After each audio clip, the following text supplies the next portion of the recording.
요한복음 16장 7절부터 15절까지 함께 읽겠습니다. 요한복음 16장 7절부터 15절까지입니다. 그러나 내가 너에게 실상을 말하노니 내가 떠나는 것이 너에게 유익이라. 내가 떠나지 아니하면 보혜사가 너에게로 오시지 아니할 것이요 가면 내가 그를 너에게 보내리니 죄에 대하여 의에 대하여 심판에 대하여 세상을 책망하시리라. 죄에 대하여라 함은 저희가 나를 믿지 아니하며 의에 대하여라 함은 내가 아버지께로 가니 너희가 다시 나를 보지 못하며 심판에 대하여라 함은 이 세상 임금이 심판을 받았음이니라. 내가 아직도 너에게 이룰 것이 많으나 지금은 너희가 감당하지 못하리라. 그러하나 진리의 성령이 오시면 그가 너희를 모든 진리 가운데로 인도하시리니 그가 자의로 말하지 않고 오직 듣는 것을 말하시며 장래의 일을 너에게 알리시리라. 그가 내 영광을 나타내리니 내 것을 가지고 너에게 알리겠습니다. 물은 아버지께 있는 것은 다 내 것이라. 그러므로 내가 말하기를 그가 내 것을 가지고 너에게 알리리라 하였노라. 예.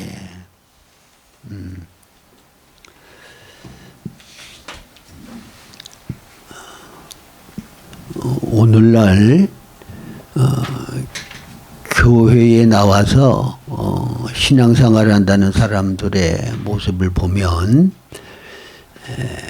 두 가지로 나눌 수가 있어요. 참된 그리스도인이 있고 거짓된 그리스도인이 있어요. 그러면 참된 그리스도인과 거짓된 그리스도인을 무엇으로 나누느냐? 참된 그리스도인은 정말 성령의 역사하심을 따라서 복음을 듣고 예수님을 영접해서 거듭난 사람,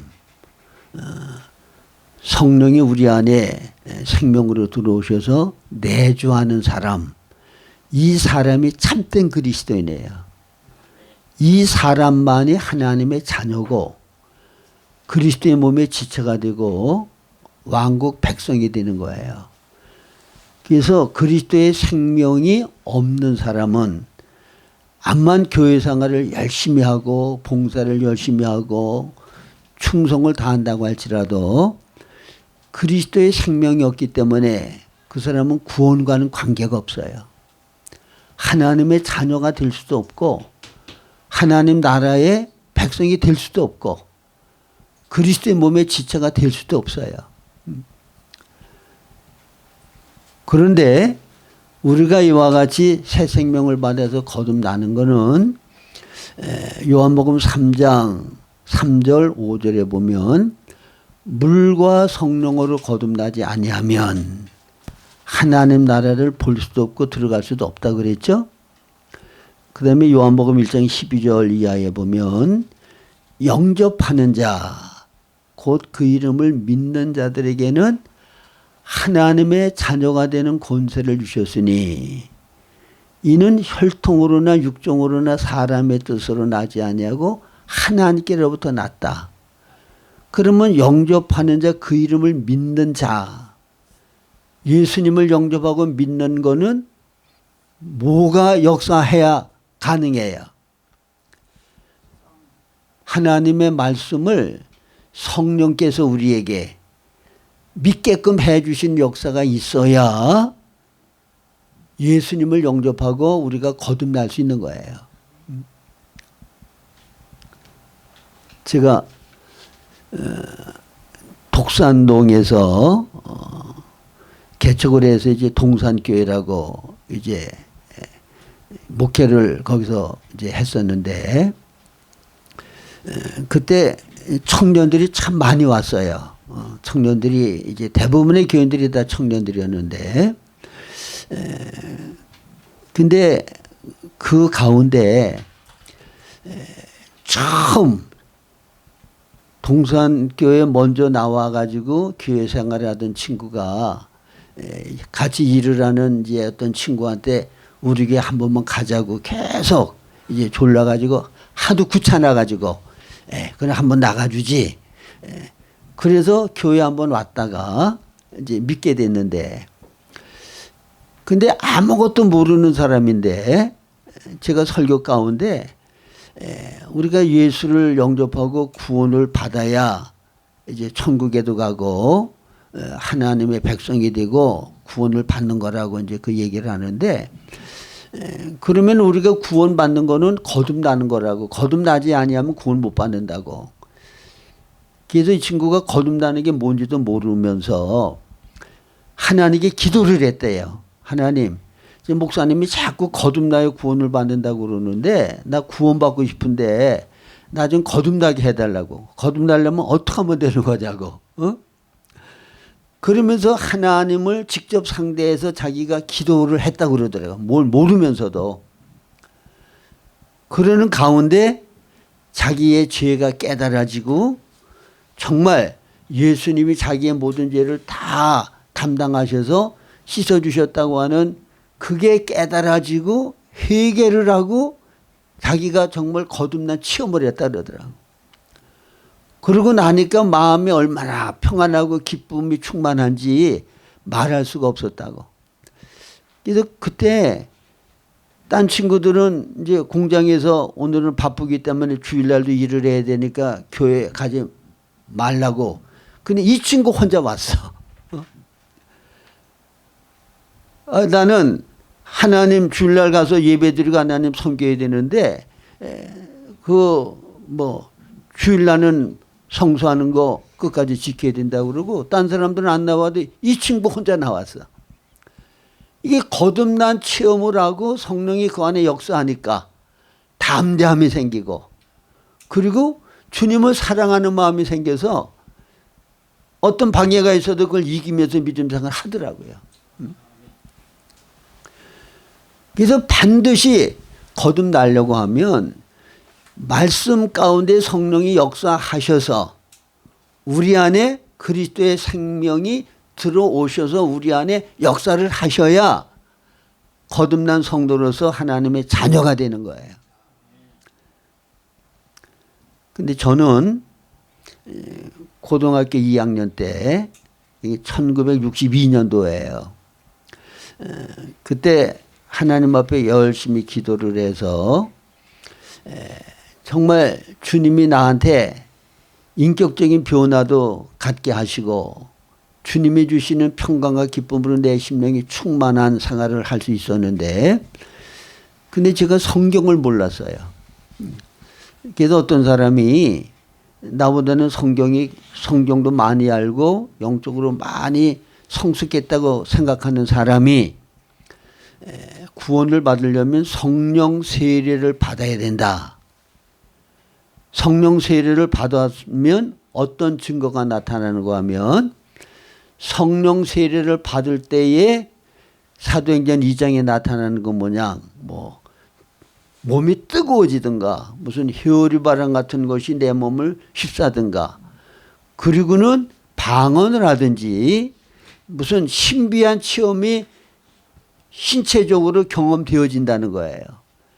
그 경험을 해야 성령 세례를 받은 거고, 그래야 구원받은 거다. 그렇게 가르쳐 줬어요.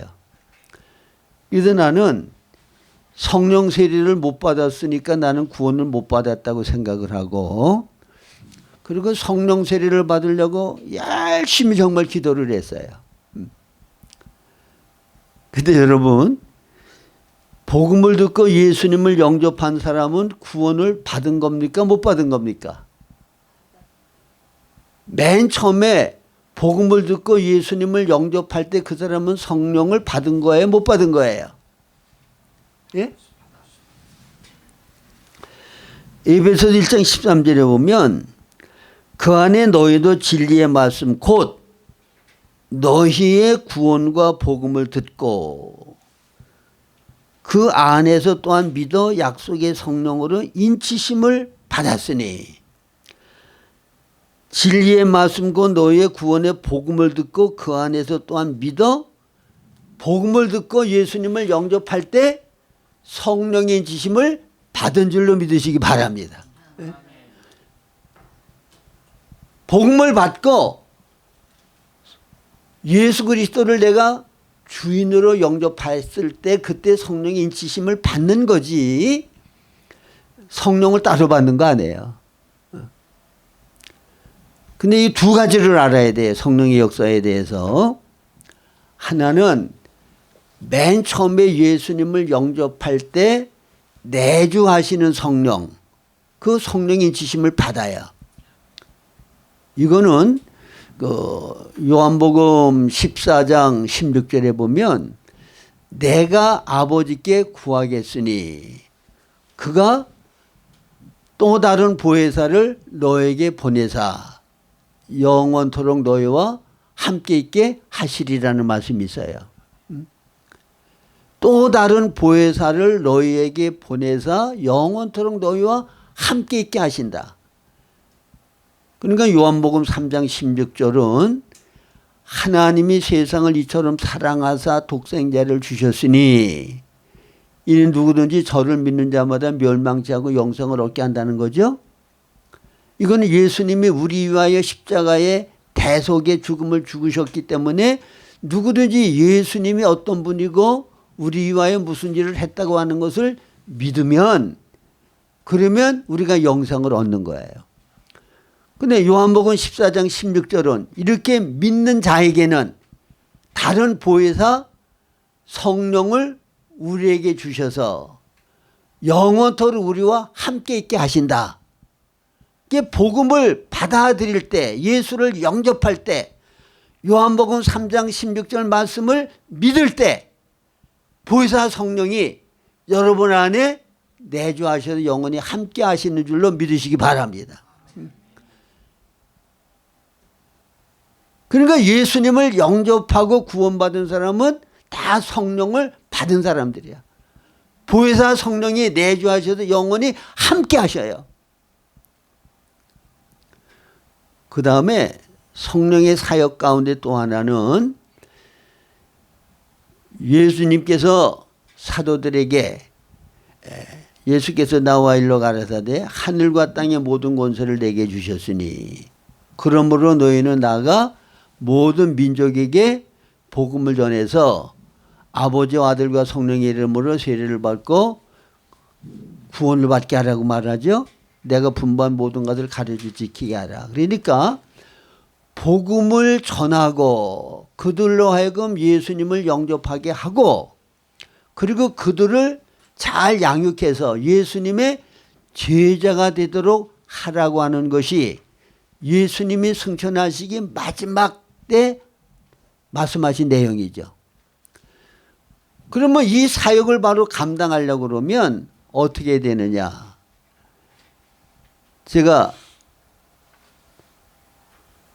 성령께서 참된 증인이 되도록 하기 위해서 사도들에게 임하셨을 때 그때서야 참된 증인이 될 수 있었다는 거 말씀드렸죠.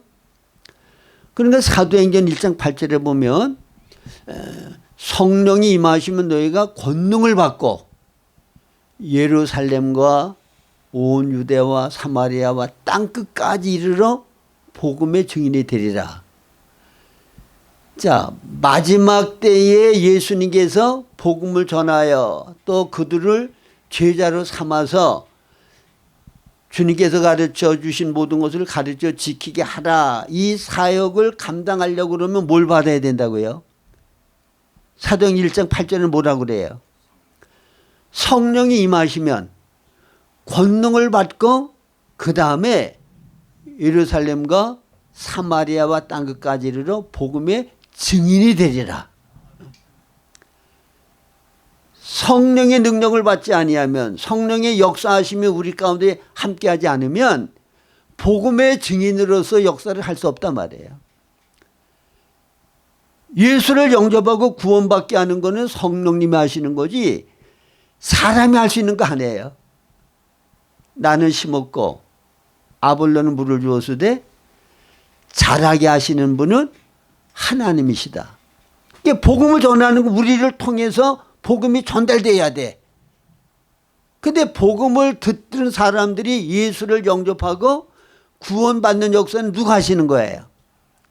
그건 내 마음대로 하는 거 아니야. 성령님이 복음의 말씀을 전할 때 그 말씀을 통해서 그 사람 안에 역사하셔서 예수님을 영접하게 하고 회개케 하고 변화되는 역사를 성령님이 하신다 그 말입니다. 그래서 오늘날 이게 복음을 전하고 사역하시는 분들이 치명적인 실수는 뭔가 하면 예수에 대하여 복음에 대하여 객관적으로 전달만 해. 살아계신 예수 그리스도를 직접 만나도록 하는 일을 해야 된단 말이에요.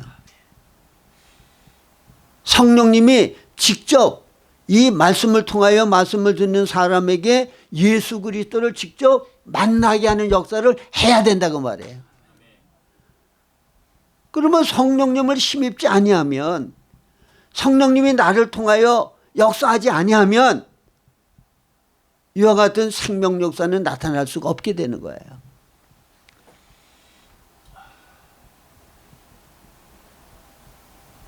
제가 성경 말씀을 굉장히 깊이 연구하고 나름대로 성경을 정말 많이 아는 사람들이 있어요.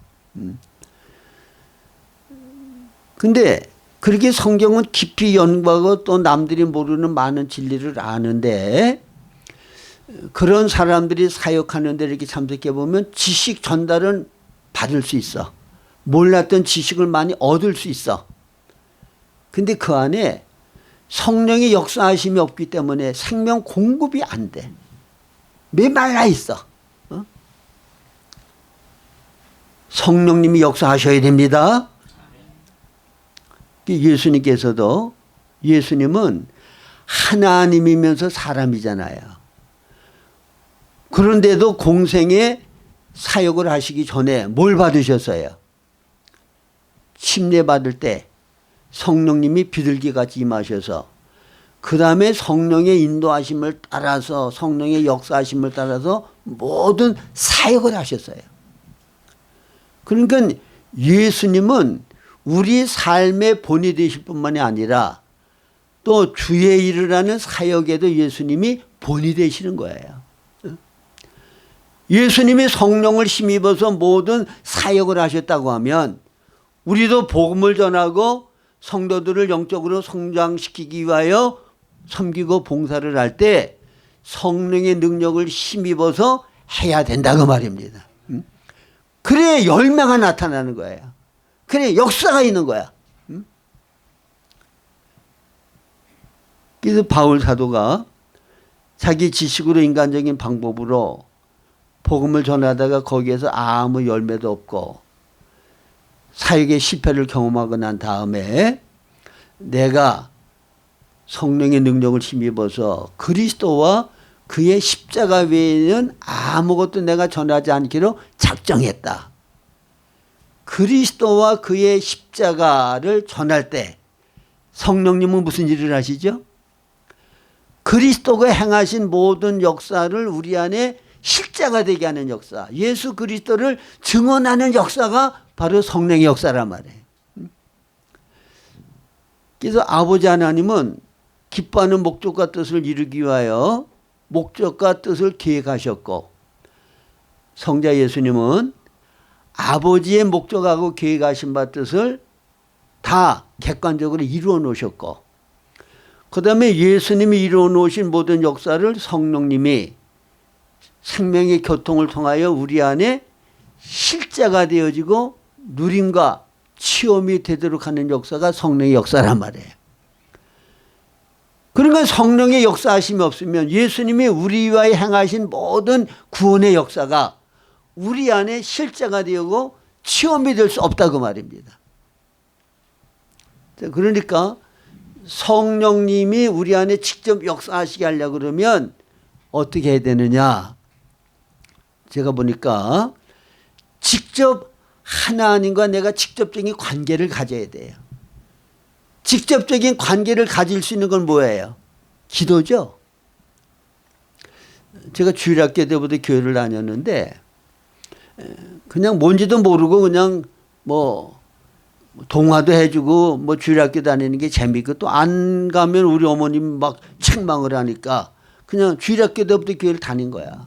응? 근데 중학교 3학년쯤 되니까 이 말씀에 대한 의심이 생기기 시작하더라고요. 믿기는 믿어야 되는데 안 믿어지는 거야. 그래서 제가 직접 하나님에게 내 마음 그대로를 진실하게 주님 앞에 말씀을 드려서 하나님 나 안 믿으려고 그러는 거 아니고요.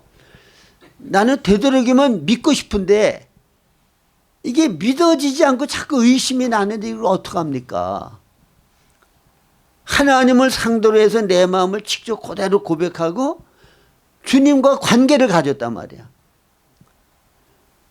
그랬더니 무슨 생각이 드는 거야? 그러면 너는 성경이 다 거짓말이라고 하는 거는 믿어지냐?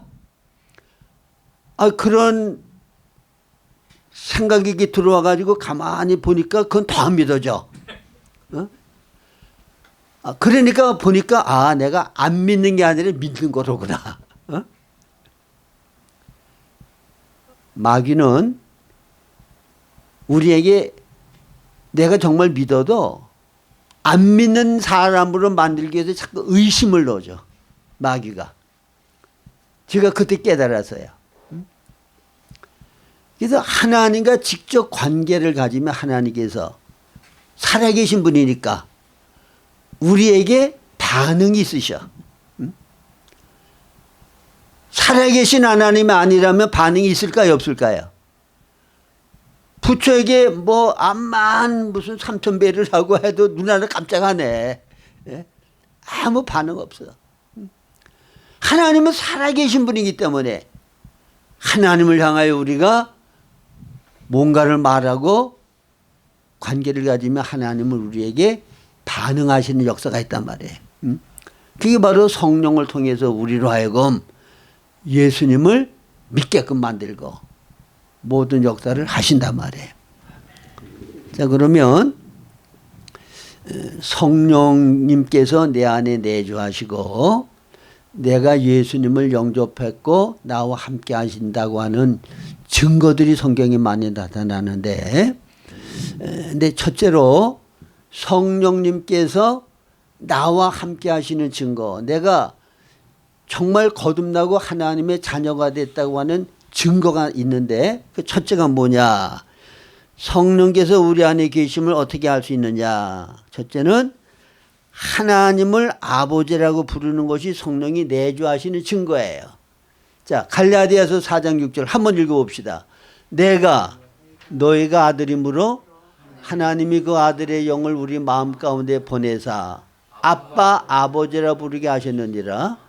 너희가 아들이므로 하나님이 그 아들의 영을 우리 마음 가운데 보내사 아빠 아버지라 부르게 하셨느니라. 자, 성령으로 아니하고는 하나님을 아빠 아버지라 부를 수 있어요, 없어요? 없다 그러죠? 자, 여러분들은 하나님의 아버지인 줄 믿으십니까? 하나님을 아버지로 올바로 관계를 갖고 계셔요? 제가 금요일 날 이게 성경을 많이 연구하시는 분들, 그런 분들이 그래도 어떤 영적인 실제가 이게 경험되신 분들인 거에 느껴지더라고요. 그래서 두 분을 제가 초청을 했어요. 우리 교회에 와서 좀 교제 좀 나누자고. 그래서 이제 금요일 날 두 분이 와가지고 이제 오랜 시간 교제를 나누고 갔는데, 근데 그 한 분이 그런 말을 하더라고요. 목사님이 간단하게 간증삼아 말씀을 드릴 때에 하나님이 정말 내 아버지로 나는 신뢰하고 의지하고 아버지와 나와의 그 관계 가운데 이제 생활을 하니까 나는 아무 근심 걱정이 없다. 그리고 두려움이 없이 하나님이 내 아버지니까 정말 만족하고 부정함이 없는 그런 생활을 하게 되더라. 제가 그런 말을 했거든요. 그랬더니 그분이 그 말을 듣고 자기가 저 이론이 아니라 실제가 있는 분이로구나. 그래서 저분은 그냥 아버지를 아버님 아버지 그러는 것보다 아빠 아빠라고 그렇게 부를 정도로 친밀한 관계 속에서 하나님과 관계를 갖고 사시는 분인가 보다. 그렇게 느껴졌다는 걸 얘기하더라고. 응? 여러분, 우리가 예수님을 영접하고 거듭나게 되어지면 첫 번째로 하나님과 우리와의 관계가 이루어지는데 그게 뭐냐? 하나님은 내 아버지시고 나는 하나님의 자녀가 되는 거예요. 여러분 이거 굉장히 중요해요. 자, 어린아이가 어머니 모태에서 막 태어났어. 그러면 태어나자마자 그 아이는 아버지의 자녀가 되기 때문에 아버지의 관계를 갖잖아요. 자녀와 아버지의 관계. 자, 그러면 자녀를 일단 낳았으면 아버지는 자녀에 대해서 어떻게 하죠? 자녀를 양육하고 교육하고 성장할 수 있도록 온갖 사랑과 정성을 다 쏟죠. 여러분 이거 좀 깊이 생각하셔야 돼.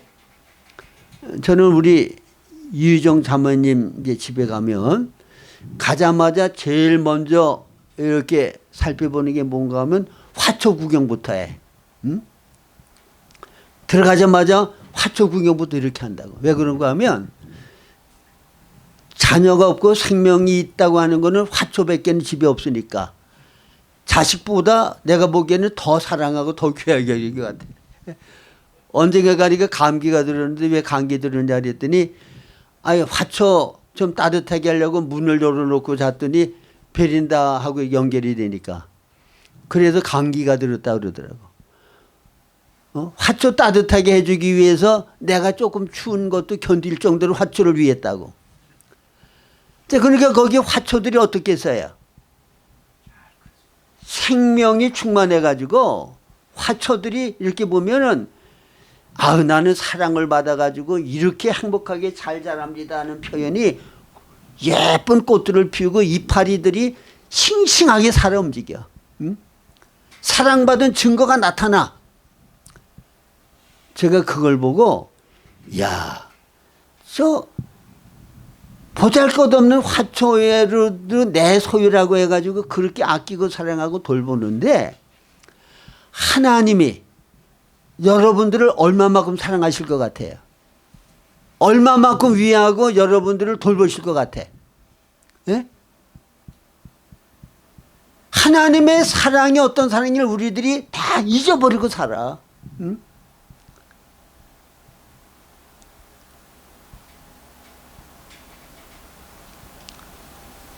여호와가 내 목자시니 내가 부족함이 없으리로다.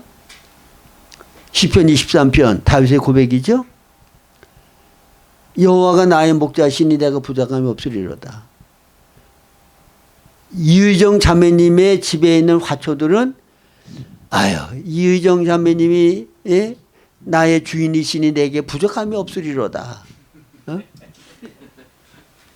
내가 물이 필요할 때는 너무 많이 주지도 않고 적게 주지도 않고 적당하게 물을 주고 영양이 부족할 때에는 너무 과하지도 않고 부족하지도 않게 적당하게 영양을 공급해 주고 그러니까 나는 너무너무 행복하다. 아마 인격이라면 그렇게 고백할 거야. 내가 주인을 너무너무 잘 만났다. 예? 하나님이 여러분들을 어느 정도로 돌보시고 아끼시고 위해 주실 것 같아요. 예?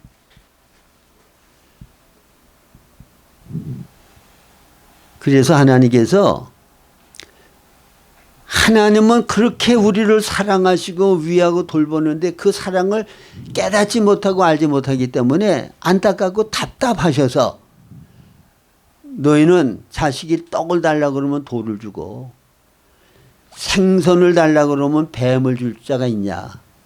너희는 악한 자라도 자식에게 좋은 것을 줄 줄 아는데 하물며 이게 중요하죠. 하물며 너의 하늘아버지께도 구하는 자들에게 하나님의 자녀들에게 좋은 것 주시지 않겠느냐. 하나님은 여러분들에게 나보기에 좋은 것이 아니라 하나님 보시기에 가장 좋은 것을 주시고 싶어 하시고 또 주시고 계신 줄로 믿으시기 바랍니다. 그래서 제가 한번 말씀을 가지고 묵상해 봤어요. 하나님이 나에게 주시기를 원하는 가장 좋은 것이 무엇일까? 근데 하나님이 나에게 주시기를 원하시고 가장 주시기를 갈망하는 가장 좋은 것, 그거는 우리를 맏아들 예수님과 같이 만들어서 하나님의 나라를 예수님과 함께 유업으로 받아서 누리도록 하시기 원하시는 것, 이게 가장 좋은 거예요. 제가 간단하게 말씀을 드렸지만 이건 여러분들이 깊이 묵상해야 될 내용이에요. 자, 하나님이 우리에게 주시기 원하시는 가장 좋은 것은 우리를 누구같이 만들기 원한다고요? 맏아들 예수 그리스도의 형상으로 우리들을 온전케 만들어서, 그렇게 만들면 뭐 하겠다는 거예요? 하나님의 나라를 우리에게 유업으로 줘서 하나님의 영광을 나타내고 예수님과 함께 영광이 참여해서 영생하도록 하려고 하는 것이, 그것이 바로 우리를 향하여 하나님이 주시기 원하시는 거예요. 자, 육에 속한 것, 땅에 속한 것, 아무리 하나님이 주셔도 얼마나 누리겠어요? 죽으면 다 놓고 가죠? 응? 그리고 또 육에 속한 것, 땅에 속한 것 필요한 대로 다 주시면 그것 때문에 인간은 다 세상에 속하여지고 육신을 따라서 타락하기가 쉬워.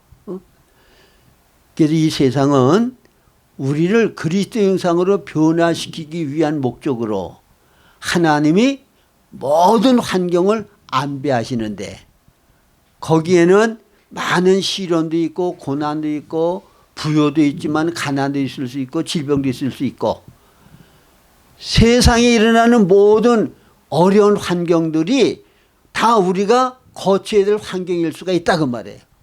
목적은 뭐예요? 그 가운데서 그리스도 형상으로 우리를 변화시켜서 하나님의 나라를 유업으로 받게 하려고 하는 거야. 믿으십니까? 옛날에 삼성그룹 이건희 회장이 아들이 여럿이 있는데, 그 이건희 회장의 마음은 내 자녀들이 이 사업을 다 경영할 수 있는 실력을 키워서 내 모든 재산을 상속받아서 이 모든 기업들을 잘 경영할 수 있도록 해야 되겠다. 평생 번 그 많은 기업체들을 자식들에게 다 상속해 주기를 원하는 거야. 예? 그러면 상속해 주려고 그러면 뭐가 있어야 돼요? 기업을 경영할 수 있는 능력이 있어야 될 거 아닙니까? 실력이 있어야 될 거 아니야. 어? 아무것도 모르고 바보 같은 자녀에게 상속해주면 그 기업 다 망하고 말아. 응? 하나님의 나라를 상속받으려고 그러면 우리가 아들의 영상, 예수 그리스도와 같은 영상으로 성장하고 변화가 돼야 돼. 그래서 제가 여러 번 말씀드린 기억이 나는데, 볼 수 있는 거는 어린아이도 똑같이 보잖아요. 태어나면. 그거를 이제 시각성, 보는 능력이에요. 근데 시감이 있어요. 보고 느끼는 거, 시감성. 그거는 사람마다 똑같아야 달라요. 보고 느끼는 건 달라.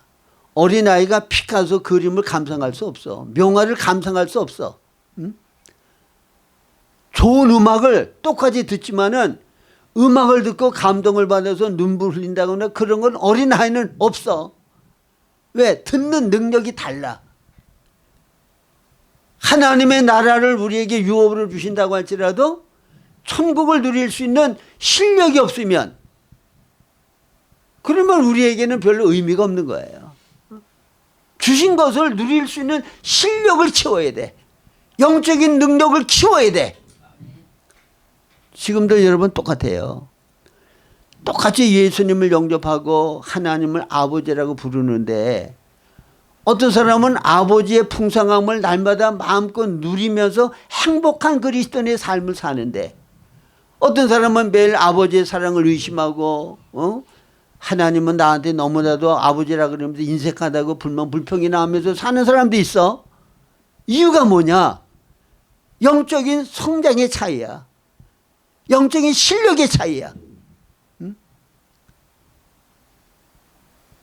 그래서 하나님을 정말 아버지를 신뢰하고 의지하고 올바른 관계 가운데 아버지의 풍성을 날마다 누리는 행복한 그리스도인의 삶을 사실 수 있기를 주님의 이름으로 부탁합니다. 그러면요, 하나님과 내가 어떤 관계 속에 있다고 하는 건 여러분 삶을 통해서 표현돼요. 예? 정말 살아계신 아버지가 하나님이 내 아버지라고 정말 믿어지면 올바른 관계 가운데 살면 여러분들의 삶에 부족함이 있습니까 없습니까? 부족함을 느끼고 살아요? 부족함이 없이 만족하고 살아요? 응? 부족함이 없어야 돼. 또 하나님이 나를 지키고 보호하는데 예? 두려울 것이 없어야 되죠.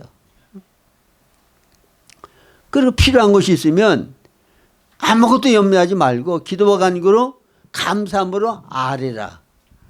그리고 구하면은 너희는 자식에게 좋은 것을 줄 줄 아는데 하물며 내가 좋은 거 안 주겠느냐. 그러니까 늘 아버지 앞에 필요한 게 있으면 구하고 의논하고 친밀한 관계 가운데 살면 아버지의 풍성을 늘 누리며 살게 된다고 하는 거 굳게 잡으시기를 바랍니다. 그 다음에 두 번째로는 성령께서 우리 안에 내주하시는 증거가 뭐냐. 그거는 예수님을 주라고 우리가 고백할 수 있는 거예요. 고린도전서 10장 3절 함께 읽겠습니다. 그러므로 내가 너에게 말하노니 하나님의 영으로 말하는 자는 누구든지 예수를 저주할 자라 하지 아니하고 또 성령으로 아니하고는 누구든지 예수를 주라 할 수 없는지라. 자, 성령으로 하지 아니하고는 예수를 뭐라고 할 수 없어요? 주라.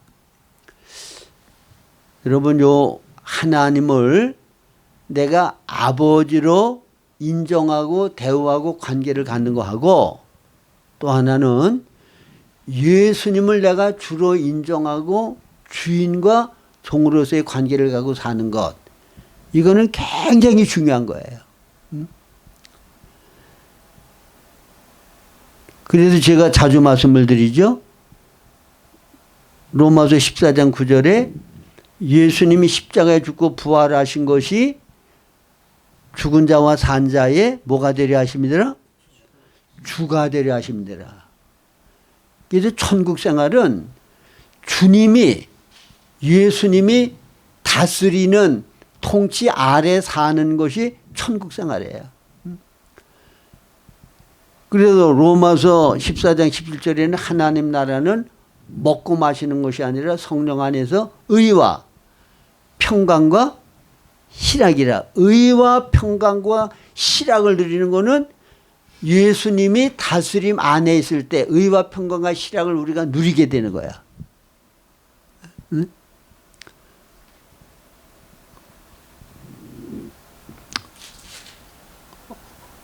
토요일 날 어떤 중국의 선교사로 갔다 오신 분하고 제가 교제를 하는데 그분이 그걸 묻더라고. 목사님, 누구든지 나를 따라오려면 자기를 부인하고 십자가를 지고 나를 따르라고 그러는데 자기를 부인하는 게 구체적으로 어떻게 하는 겁니까? 그걸 물어보더라고요. 응? 그거는 내가 주인 되어 있고 예수님이 주인 되어 있지 않을 때 그거는 나를 부인하지 않는 거야. 내가 주인 되어서 나하고 싶은 대로 내 목적을 위해서 사는 거야. 근데 주인이 완전히 바뀌어져서 예수님이 주인이 되셔서 내가 주인 된 자리에서 떠나서 주인 되시는 주님을 위하여 내가 순종하고 사는 것이 나를 부인하는 거야. 그리고 그분이 다스림 가운데 내가 나를 부인하고 살면 그 삶이 종의 삶이니까 고통스럽고 억압을 당하고 통제 가운데 부자연스럽게 사는 건 줄 사람들이 아는데 정반대예요. 주인 되시는 예수님의 다스림 안에 사는 것이 천국 생활인 줄로 믿으시기 바랍니다.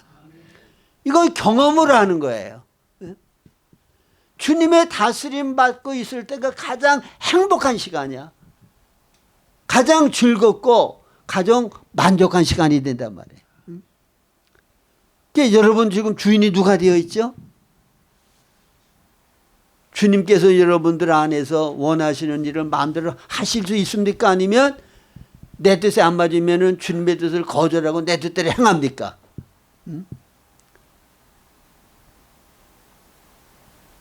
성령께서 역사하지 않으면 예수님을 주인으로 인정할 수도 없을 뿐 아니라 주되심을 인정하면서 계속적으로 주 안에서 살 수도 없게 되는 거예요. 그래서 성령을 하지 아니하고는 예수님을 주로 믿을 수도 없고 인정할 수도 없고 주 안에서 계속 살 수도 없는 것이다. 그래서 주님 앞에 우리가 성령으로 늘 충만한 상태에 있으면 성령 충만한 상태 안에서 하나님이 정말 살아계신 내 아버지로 친밀한 관계를 가지게 되고 예수님이 나의 주인으로서 그분의 통치와 다스림 가운데 순종으로 삶으로 이 땅에서 천국을 누리는 실제 생활을 우리들이 할 수 있게 되는 줄로 믿으시기 바랍니다. 그 다음에 세 번째로는 하나님의 은혜를 아는 것이 성령이 내주하시는 증거예요. 자, 고린도전서 2장 12절 함께 읽겠습니다. 우리가 세상의 영을 받지 아니하고 오직 하나님으로부터 온 영을 받았으니 이는 우리로 하여금 하나님께서 우리에게 은혜로 주신 것들을 알게 하려 하심이니라. 하나님이 은혜로 주신 것을 알게 하고 깨닫게 하는 것이 성령께서 우리 안에 역사할 때만 가능하단 말이에요. 여러분 이게 굉장히 중요해요. 그 마귀는 되도록이면 하나님을 오해하게 만들어서 하나님과 우리 사이를 불목하게 만드는 것이 마귀 역사예요. 성령은 하나님의 사랑과 은혜를 정말 사랑과 은혜를 깊이 느끼고 깨닫게 하셔서 늘 은혜 가운데 감사하고 하나님께 영광을 돌리며 살도록 하는 것이 성령의 역사란 말이에요. 그래서 저는 어떤 때 하나님 앞에 기도할 때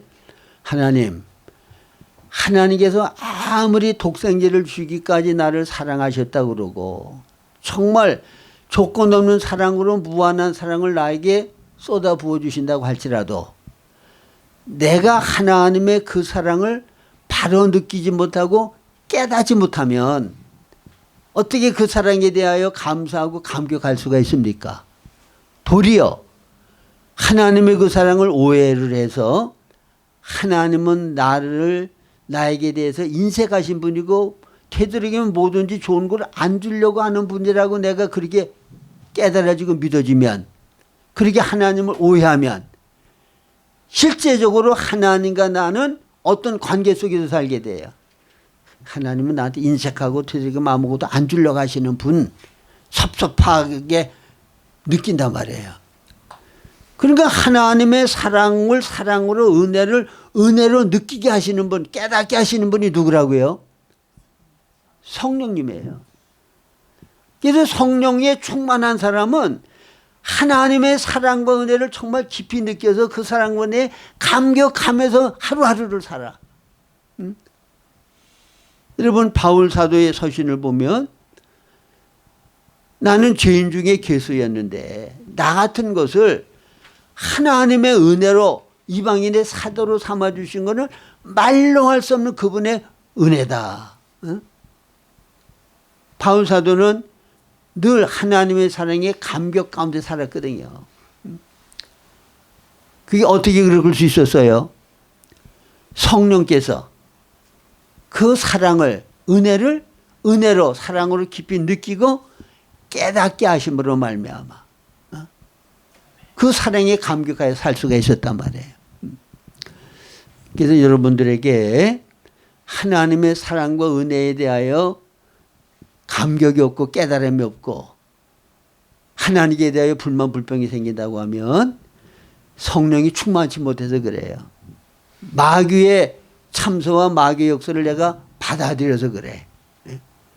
그럴 때는 마귀를 거부하고 대적하고 성령께서 나의 심령 가운데 하나님의 사랑과 은혜를 깊이 느끼고 깨닫게 할 수 있는 은혜를 달라고 성령으로 충만케 하셔서 은혜로 알고 살 수 있게 해달라고 기도하는 게 필요하다고 말입니다. 그 다음에 성령께서는 우리 안에 내주하셔서 무슨 일을 하시느냐. 첫째는 죄를 깨닫게 하십니다. 요한복음 16장 8절 함께 읽겠습니다. 그가 와서 죄에 대하여 의에 대하여 심판에 대하여 세상을 책망하시리라. 여러분 성령께서 우리의 죄를 깨닫게 하시는데 영적으로 어렸을 때에는 죄가 뭐 신경질 내고 남을 미워하고 또 뭐 거짓말하고 그렇게 눈에 나타나는 죄 쉽게 얘기를 하면 십계명을 범하고 외적으로 모든 사람들이 봐도 저거는 참 비도덕적이고 악한 행동이다 하는 것들을 죄로 여기고 그거를 회개하고 그걸 정리한단 말이에요. 그것도 성령께도 그런 죄를 느끼고 깨닫게 하실 때 회개할 수 있어요. 근데 성령의 인도를 계속 받으면 영적으로 자라면 보통 사람은 죄로 여겨지지 않는 부분들까지도 죄로 깨달아져요. 그게 성령의 역사야. 성령의 역사가 아니면 그거를 느끼고 깨달을 수가 없어. 응?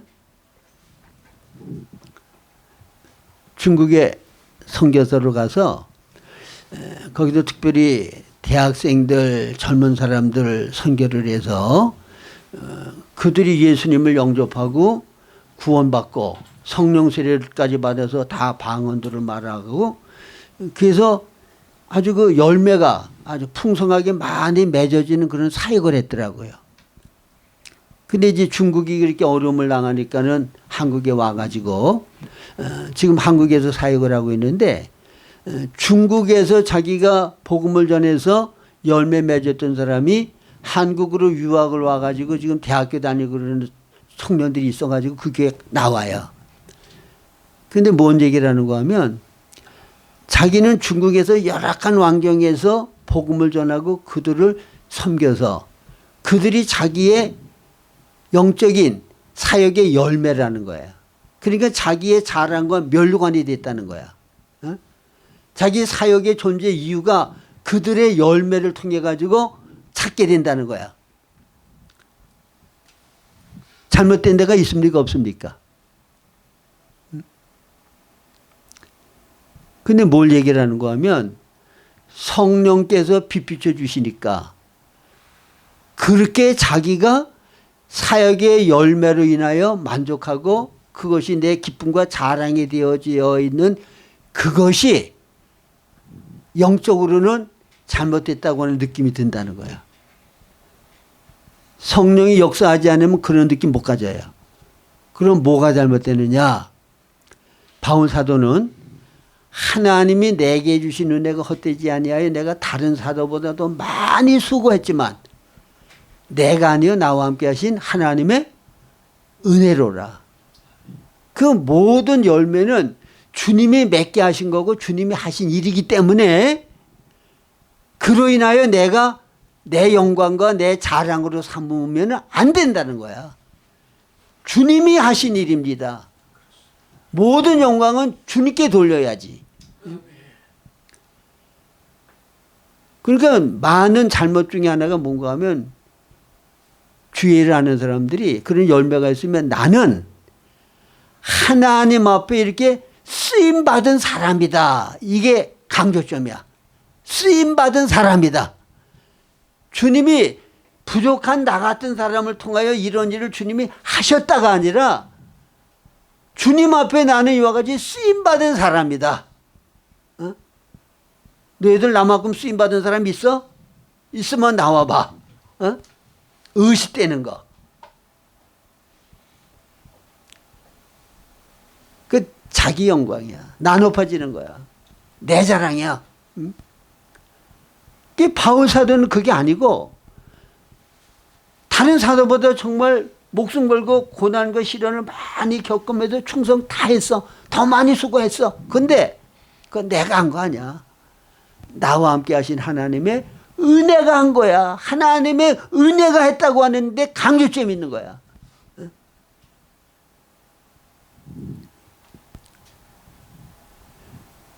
이원희 목사님이 부르ndi 이제 사역하러 가서 성령이 함께 역사함으로 거기서 수많은 사람들이 구원을 받게 되고 또 많은 교육자들이 영적인 훈련을 받아서 훌륭한 사역을 할 수 있는 사람으로 키워졌다. 그렇게 하나님이 쓰셨어. 그러면 이제 선교 보고를 할 거 아닙니까? 그러면 하나님께서 부족한 나를 통해서 이러이러한 사역의 열매를 맺게 하셨습니다. 그럴 때 내 속에는 나도 모르게 하나님이 나를 통해서 나를 쓰셔서 거기다 강조점을 두고 얘기할 수 있어. 어? 거기에 무슨 잘못됨이 있다고 누가 얘기를 하겠어. 그렇게 쓰셔서 열매를 맺었는데. 근데 그 사역 보고를 할 때 내 심령에는 그런 내가 너무 대견스럽고 그런 쓰임받은 내가 너무 훌륭하게 보이고 남들도 그런 나를 훌륭하게 보고 칭송하고 높이고 그럴 때 그 열매에 대한 대우를 내가 고스란히 받아. 그런 사역의 열매 때문에 나를 훌륭한 주의종으로 인정하고 대우해주고 높여주고 알아주는 거에 대해서 흡족하고 만족해. 그거 아니고 주님의 영광을 내가 가르치는 거야. 쉽게 얘기하면. 주님이 다 하셨습니다. 그래서 성경이 뭐라고 그래? 약한 자, 천한 자, 멸시받는 자들을 택하사 강한 자, 부한 자, 지혜로운 자를 부끄럽게 하려 하신다. 그 말은 무슨 말이에요? 하나님이 하신 일에 내가 이렇기 때문에 나를 쓰셨다. 어? 자기 자랑이 조금 더 들어가지 않도록 하기 위하여. 자기 영광을 조금이라도 나타내지 않도록 하기 위하여. 정말 그런 사람들을 쓰실 때 자기 자랑을 아무것도 없잖아요. 100% 주님이 하신 거다. 응?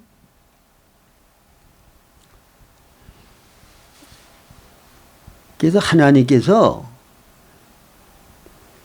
특별한 은혜를 주시는 거 어렵지 않아. 특별히 쓰시는 거 어렵지 않아. 근데 특별히 은혜를 주시고 특별히 쓰시면 거의 다 그것 때문에 다 교만해져서 다 넘어져. 응? 자기 높아진다고. 그래서 저는 하나님 앞에 기도할 때 정말 감사하는 게 지금까지 살아오면서 하나님과 관계를 가져보면서 정말 나타내고 자랑할 게 아무것도 없어. 그리고 지금은 나이가 이렇게 많이 먹었잖아요. 이 나이에 사역하면서 남 앞에 자랑스럽게 내가 이렇게 하나님께 쓰임받았고 이런 사역을 했다고 이력을 나타내면 부끄러울 것밖에 없어. 아휴, 평생을 저 모양으로 사역을 하고 저렇게 살았다니 참 한심한 목사다. 그렇게 무시받고 손가락질을 받을 수밖에 없는 그런 사역을 하고 그렇게 살았어. 응? 그리고 나이도 이렇게 많이 먹어서 이제는 뭐 소망도 없어.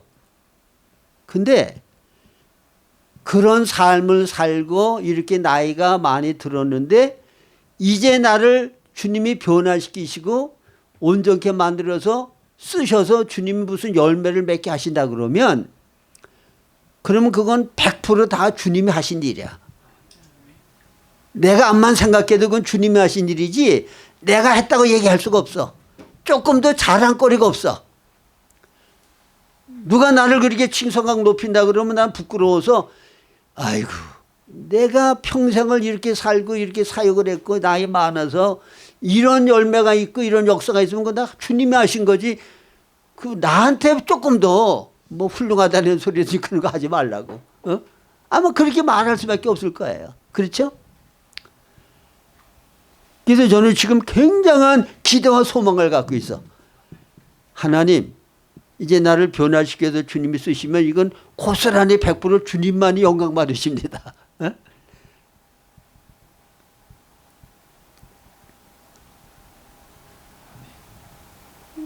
여러분 이게 굉장히 중요한 항목이에요. 지혜를 깨닫게 하시는 거.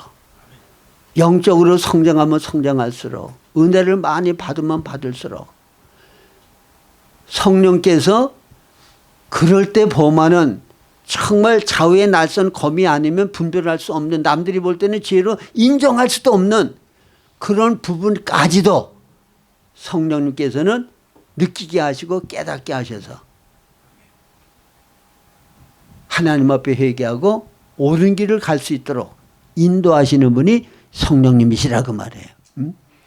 지혜를 깨닫게 하시고 그 다음에 두 번째는 진리 가운데로 우리를 인도하십니다. 요한복음 16장 13절 함께 읽겠습니다. 그러나 진리의 성령이 오시면 그가 너희를 모든 진리 가운데로 인도하시리니 그가 스스로 말하지 않고 오직 들은 것을 말하며 장래일을 너에게 알레시리라.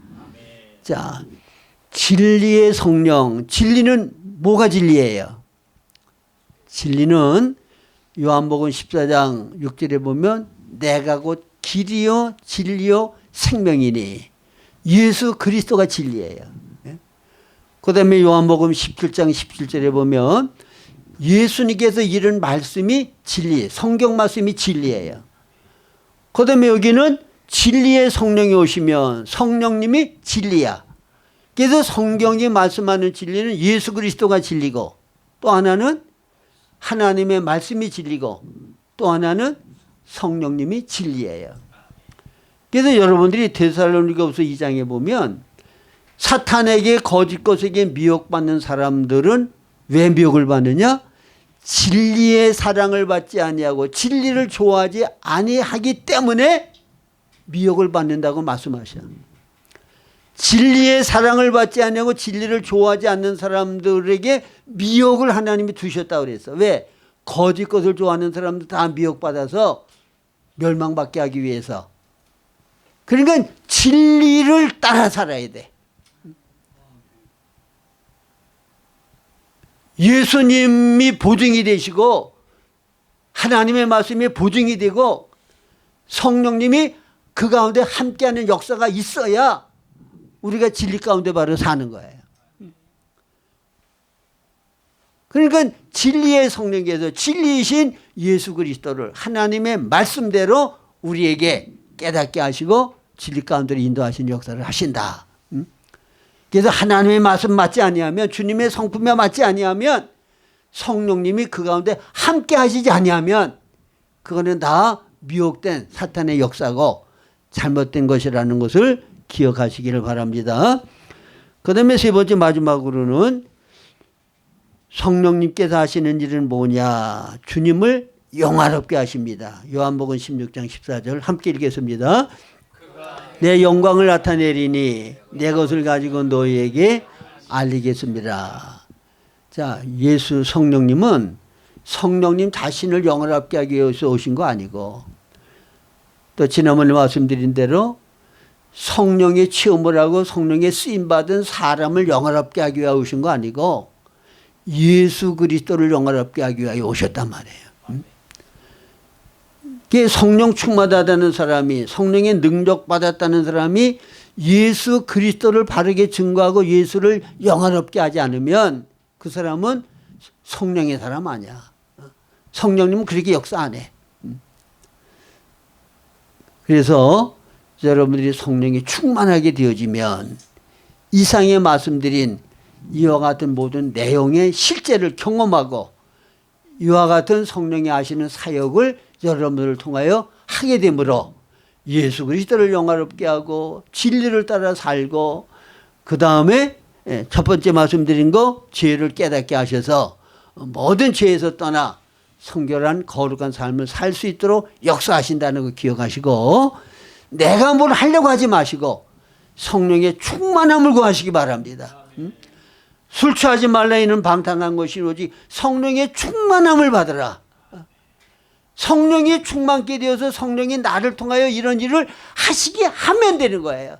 그래야 생명의 역사가 있고 주님 기뻐하는 바듯이 이루어지는 거지. 성령을 떠나서 내가 뭘 가지고 있다고 해서 내가 뭘 하려고 그러면 거기에는 아무런 생명의 역사가 없다고 하는 것을 우리가 알아야 됩니다. 그래서 전적으로 성령님을 의지하고 성령으로 충만케 되어서 성령님이 나를 통하여 이와 같은 모든 일을 하실 수 있는 그런 삶을 살아가실 수 있기를 주님의 이름으로 축원합니다. 기도하겠습니다. 자비하시고 내려오신